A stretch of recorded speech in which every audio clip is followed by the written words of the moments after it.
Hello friends, Winston here. Let's talk about agaves. Today's video is to look at 6 of my new agaves.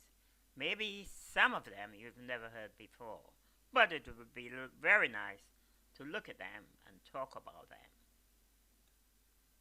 I brought the agaves indoors because the weather outside is not very good. It has been raining all morning, and I decided to give it a try upstairs in one of my rooms. Let's see. Let's start now.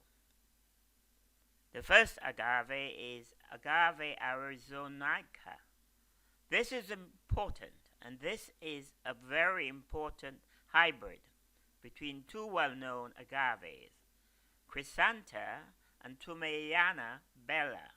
These two overlap in habitat areas in Arizona, and therefore it's very easy for them to combine and create this very thin leaf agave, which is very small by normal comparison. Notice I have 3 plants here. I started off with one large plant, and generally speaking, what happened about a couple months ago, I decided the time have come to spread out and make a little more of my collection. Agave arizonica, a cross between Chrysantha and Desmettiana bella. Thank you.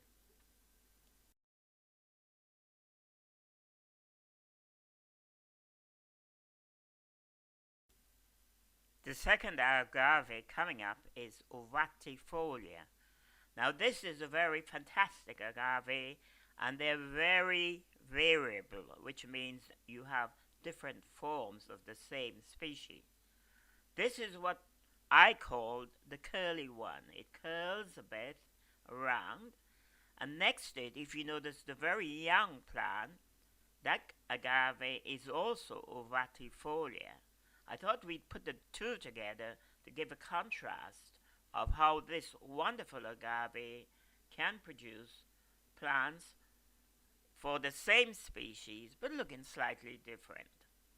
This is an agave which hails from Mexico and which grows to a very large size, sometimes as wide as 5 foot tall. At present in the pot I can control the size. Agave ovatifolia, a wonderful plant for you to grow.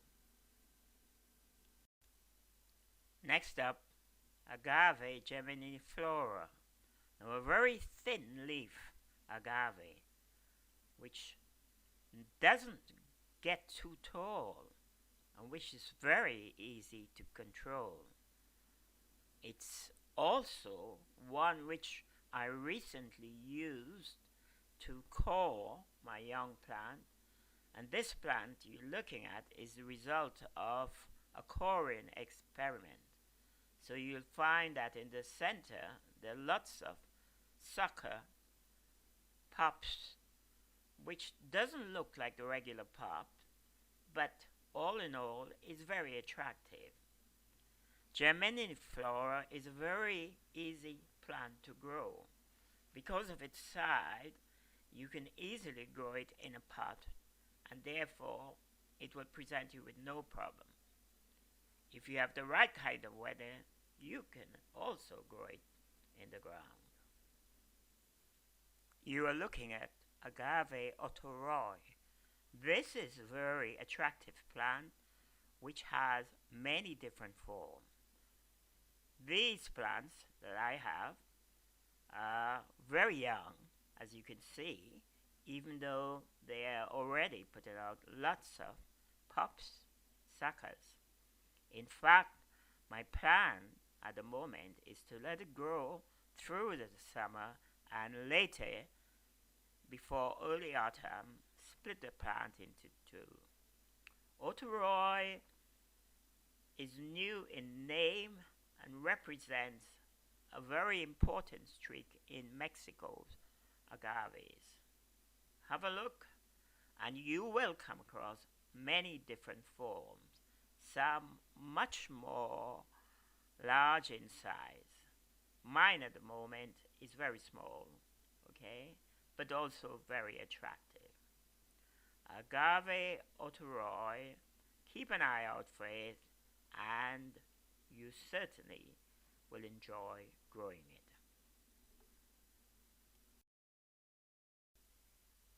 Next up is the beautiful and attractive Agave chazaroi. This is attractive because of its interesting green color. It's a plant which has no side spines, only a terminal spine, which makes it very easy to handle.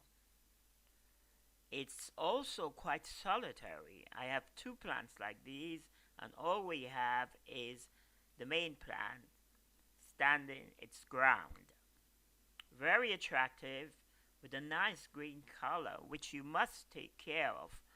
The bugs, the slugs all like it very much, but you don't want them to get to it to destroy that beautiful facade which the plant produces.